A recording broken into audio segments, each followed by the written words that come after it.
I am pro-intervention with respect to Syria, but pro-intervention with the following caveat. I think intervention at this point is inevitable.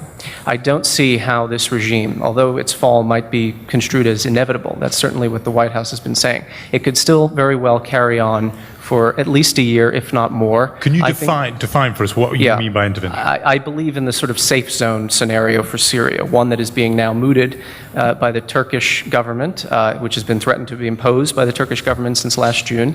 And I also would agree that there needs to be some kind of aerial component. I mean, the rebels cannot face tanks and helicopter gunships, which are now firing on them, alone. There needs to be some kind of full-scale military intervention. By that, I don't mean an occupation a la Iraq. I'm talking about things that are already being put into motion or already being considered by the United States and by Turkey. So an enforced no-fly zone. An enforced no-fly zone. Could that be, I'm sorry to just hurry you through this, but could that be like on the sort of Libya model, where that means not just enforcing it, but actually taking out Syrian air air defense capability? Yes, and also, I mean, keep in mind, a no-fly zone doesn't just necessarily bomb barracks. In fact, I don't think that in this case that's called for it.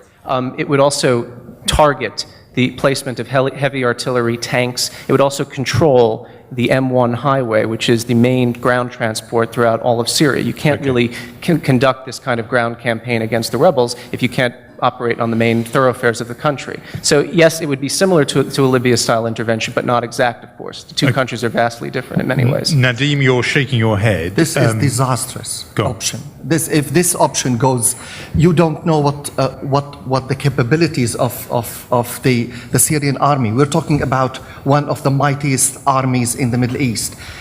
With tanks and heavy artillery and warships and jet fighters and what are you going to destroy, and how much are you going to destroy without going into a full war with the country? I mean, this is absolute disastrous option. The intervention will open the country into an abyss.